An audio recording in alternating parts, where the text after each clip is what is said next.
Continuity is a core concept with comics. People expect and are intrigued by the idea that there are multiple stories being told of different characters, but within the same realm of reality, which will inevitably have them crossing over. However, there are writers that of course want to tell different and unorthodox, fresh stories, bold stories on established characters, and in doing so, they've created different timelines, different Earths, different universes. This allows them to branch off and tell these different stories, but it can confuse readers, and that's sort of the catch. In doing things like this, they use these different timelines and universes to change up characters in order to attract new readers, but they also may confuse them. So today we're going to be discussing DC's current continuity. The current Batman series, for example, is over 60 issues, and the detective and action comics are at like 1,000. And that's intimidating because you don't know where to really start. And quite often, the companies don't really do the best job of explaining where you should start if you want to understand origins and understand the backstory of things taking place in like future issues. So in this video, I'm going to explain to you the current setup of the current continuity for DC and what events really set up this atmosphere.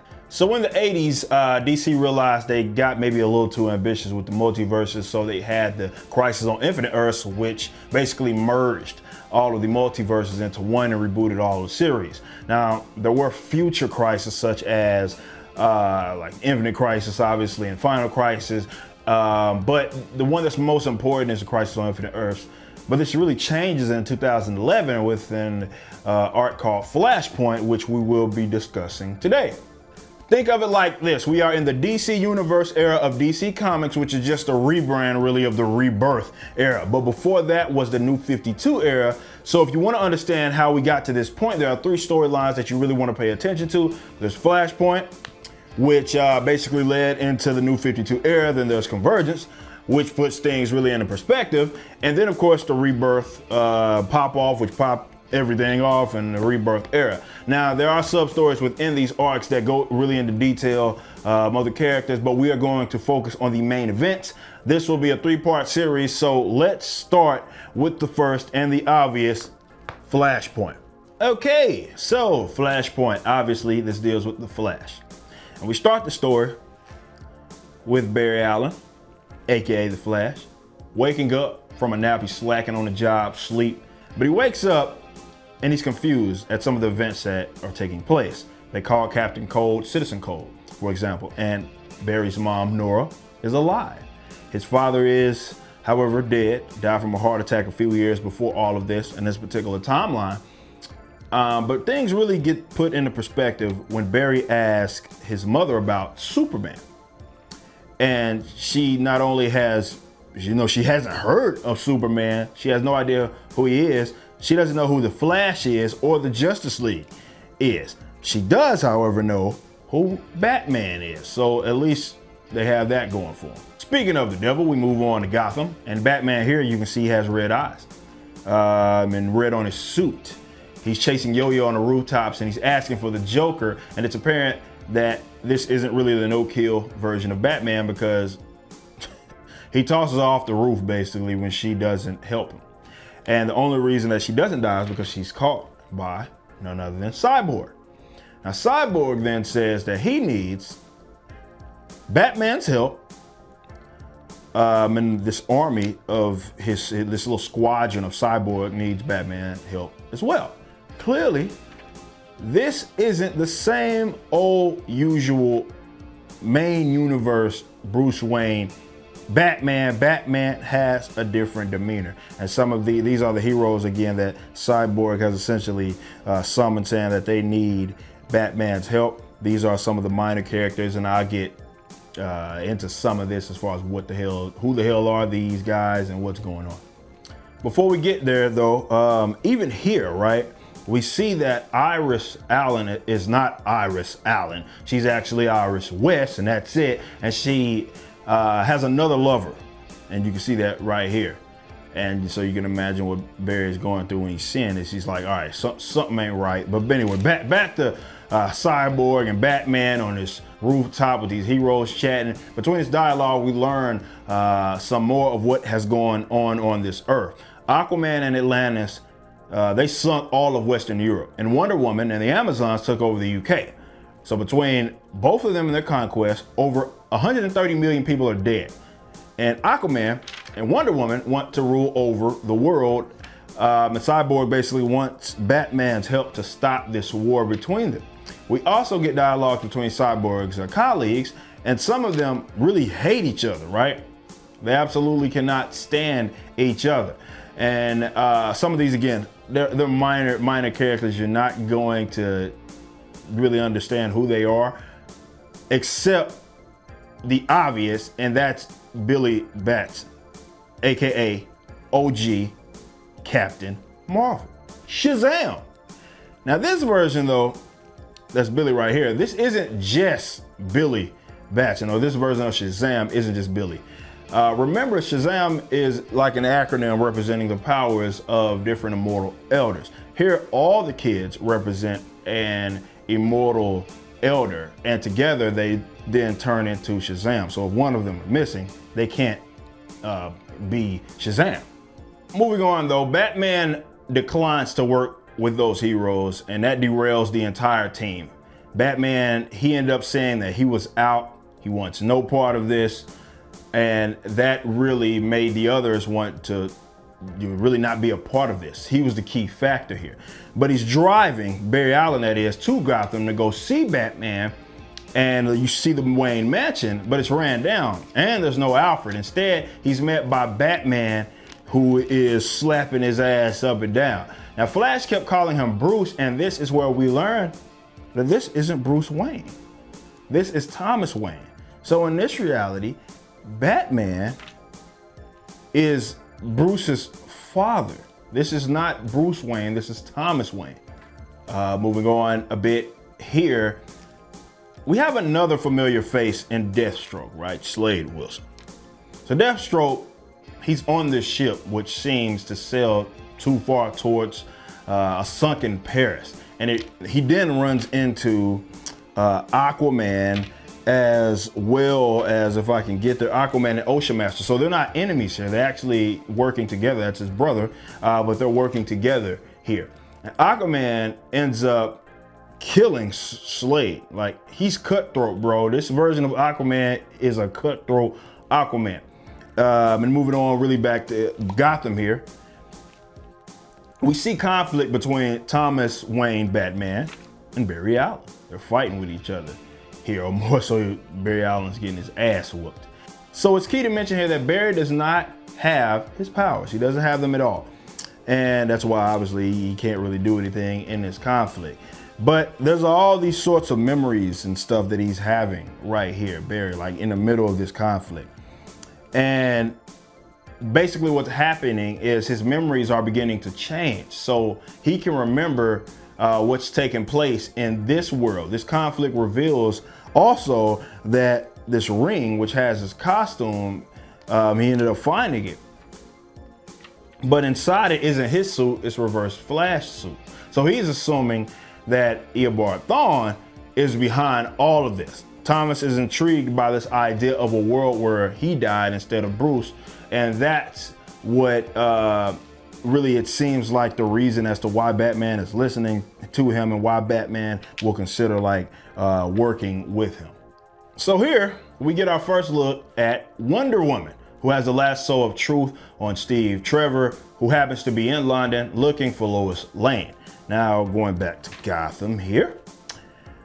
All right, so Barry is using Thomas to really help him out. Again, Thomas Wayne Batman, using him to help him replicate this procedure in which will give Flash back his power so he can be the Flash. And it ends up leaving him the first go around, it leaves him fried, right? He's just burnt up, right? Moving on, right here is nothing. Cyborg is basically being told by the president to step down. And anyway, so Barry insists on trying this procedure again, right? Even though you can see he's wrapped up like a mummy, he's hurt, he's still like, hey man, we gotta do this again. We gotta give it a shot. And his memories are again starting to change as well. He's remembering things from this universe, and he's like, if I don't, basically he has a sense of urgency now because he's gonna start remembering this new history, thus forgetting the old history. So he then tries this procedure again, and after an explosion here, he ends up catching Batman, thus becoming the Flash again. As you can see here, he is once again the Flash. And he uses these chemicals to reverse the color scheme, right, of the Reverse Flash suit to make it appear as, his usual self. Now, Barry does end up explaining to Thomas that Reverse Flash has powers that he doesn't have, such as manipulation of history. Now, Thawne knew, or he so claims, that he knew that he tried to alter the timeline back, and the first thing that he would do would go grab the Justice League. And this is why all of them are having these problems, right? Aquaman and Wonder Woman are also, they're at war, and it's also revealed that Hal Jordan, which is right here, aka the Green Lantern, is just a pilot, and Abin Sur is still the Green Lantern. As far as Superman is concerned, a rocket, or more so the rocket that brings him to Earth, that crashes in the Metropolis, or what have you, this rocket on this Earth ended up killing 35,000 people, and it was schemed more so as a terrorist attack. But there's more obviously to it. They want to know, or Flash wants to know, where the hell is this rocket, because he knows that Superman's in it. So they end up linking up with Cyborg and convince him to hack into the government to get this information on this rocket. And the rocket, well, it turns out, was taken to a facility underground, miles underground Metropolis, and it's called Project Superman. And they called the person that was inside this rocket Subject 1. So Cyborg takes them to Metropolis, and on the way, they learn that there's also a Subject 2 here at the bottom, which is a dead dog, basically, skeleton. So looking like, oh, hey, man, is this what happened to Subject 1? But they do get to Subject 1, and he's okay, but he's skinny, right? So here's this skinny, pale guy that is Subject 1. They are confused that, the other guy, Cyborg and Batman's like, okay, this is the most powerful being, or what have you. But they do end up breaking him out. And apparently, well, once they end up breaking him out and he gets free, he just friggin' flies away. Like, hey, I'm out. So Hal Jordan is here, about to fly this bomb into enemy territory. And we get our first Green Arrow reference, as the bomb is actually called Green Arrow, right? And it's made by Queen Industries. Now back to Metropolis. Here, we see the three heroes, right, fighting off these guards, and they are saved by Element Woman. Soon after, Flash has another episode in which he's freaking out. These memories are changing, right? And he's getting closer to forgetting what happened in his previous life. So they take him to see the Shazam kids to get some help, and Flash wakes up. They're agreeing at this point that, all right, they're gonna do something about this war that was waged. And Batman basically finally says that, all right, he's in. Now, Batman is the key here. He's the rallying hope. He's the legend, and if he's in, all of the other heroes, they are going to follow. And you can see here at the bottom, they're like, all right, let's go do this. So everybody is in, and they are ready to stop this war. We see Aquaman, Wonder Woman, and all of them fighting. Apparently Wonder Woman ended up killing his wife, which I'm guessing is Mira. She's claiming that it was out of defense. Apparently they also used to be in love with each other, but that's neither here nor there. The heroes do end up dropping in on the action, and Enchantress, for whatever reason, completely loses it, right? And she forces, all the kids out of OG Captain Marvel, and they all turn back into the kids, and Billy ends up getting stabbed here. So he's dead by this point. But after he's stabbed, look who shows up. Reverse Flash, also known as Thawne. And as expected, they get in, they get to the money, right? They start to fight, right? And Reverse Flash reveals that he's not the one that did anything to cause any of this, this new world. This is actually Barry's own doing. as something finally pushed him to the edge, and he went back in time to a point where, basically that point where Thawne killed his mother when he was young, thus stopping. So what he did, he ends up stopping his own mother's death, and that caused all of this. In doing so, basically, he created this world. And when he became Flash again, he actually created Thawne. Now Thawne is this living paradox, right? He exists outside of this timeline now, and he's talking all this trash about how Barry basically can't kill him now because, again, he'll exist in the past, he'll exist in the future, he'll exist whenever the hell and wherever the hell he feels like it. Oh, wait a minute. Batman stabs his ass right in the back. So Thawne is dead, just like that. If anything, this points out how cutthroat Thomas Wayne Batman is. So Enchantress is a loose cannon, man. She ends up striking Batman and states that she doesn't give a damn about what happens to any of them whose side she's fighting on. But guess who pops up? Skinny Superman. Which leads Aquaman right here to say, forget this, man. I'm about to nuke everything. And Batman, he ends up, he's dying after getting hit here. And he gives him this letter, right? And he's telling Flash to just run, bro. Just go. Just get the hell up out of here. Just run. So he does just that. And this, of course, is where it gets funky. So basically, he can't accurately travel through time without the cosmic treadmill, right? So the idea is to intercept his own self as he's traveling back in time in the first place, which caused this sort of world to exist. And while he's doing all of this, he's also having this conversation with his mom. There's a lot of weird stuff, emotional stuff going on. He does end up intercepting himself, but as he's trying to return basically to the time stream, he sees 3 different timelines. And there's this hooded figure right here. And she states, or it states, I know who this is, so I don't want to give it away, but it states that long ago, the world was split, and now these 3 timelines must come together. And the figure says that Barry can make these timelines become one again, but it is at a cost. So we then go to Barry waking up in a similar scene, just like the beginning of the story.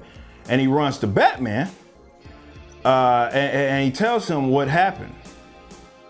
But he's confused because he can remember all of the things as if that old world existed. So he remembers growing up with his mother being alive. And he then, of course, gives Bruce that letter that Thomas gave him. And, Bruce is crying and whatnot. And that's really the end of everything. That's how we end Flashpoint. So think of it like this. This event marked a new beginning for DC going into the new 52 era.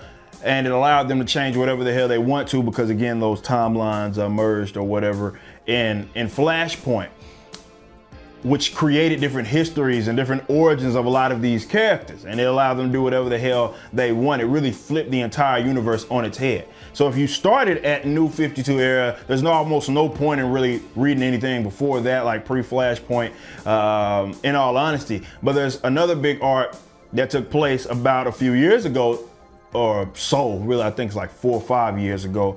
Convergence was really put everything into perspective, and we're gonna be covering this in the next video. Again, this is a 3-part series, and it will help you understand how we got to the current continuity of DC.